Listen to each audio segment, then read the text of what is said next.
সম্মানিত ভিউয়ার্স, আসসালামু আলাইকুম ওয়া রাহমাতুল্লাহি ওয়া বারাকাতুহু। আশা করছি ভালো আছেন।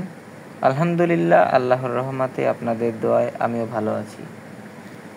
আজকে আমি যাচ্ছি ঐতিহ্যবাহী জেলা বাগেরহাট।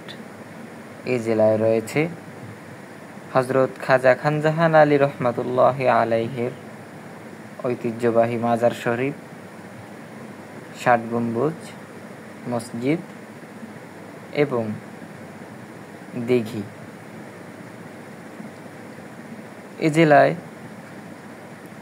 বাগেরহাটের জাদুঘর সহ রয়েছে প্রাচীনকালের বিভিন্ন স্থাপনা। এ জেলায় আরও রয়েছে বাংলাদেশের ঐতিহ্যবাহী ম্যানগ্রোভ সুন্দরবন এবং দক্ষিণ পশ্চিমে অবস্থিত বঙ্গোপসাগর। বাগেরহাট জেলায় আপনাকে স্বাগতম। সম্মানিত ভিউয়ার্স, আজকে আমি আপনাদের মাঝে কথা বলতে চলেছি বাগেরহাট জেলার নামকরণ নিয়ে।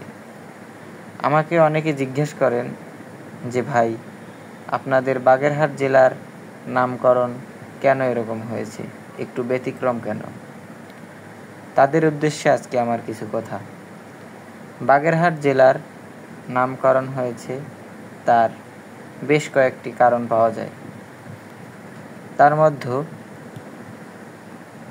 সবথেকে বেশি যে কারণটি পাওয়া যায় সেটি হচ্ছে বাংলাদেশের দক্ষিণ পশ্চিমে অবস্থিত বঙ্গোপসাগরের তীরে এই শহরটি। বাগেরহাট জেলার অনেক তথ্য পাওয়া যায়। তার মধ্যে সবথেকে বেশি গ্রহণযোগ্য হল বাগেরহাট শহরের পাশ দিয়ে প্রবাহিত ভৈরব নদী।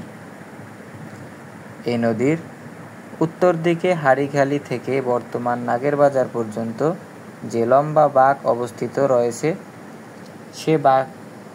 সে বাঁকের পুরাতন বাজার এলাকায় একটি হাট বসত। এই স্থানটির নাম হল বাকেরহাট। কালক্রমে সেই বাকেরহাট থেকেই বাগেরহাট নামের উৎপত্তি হয়।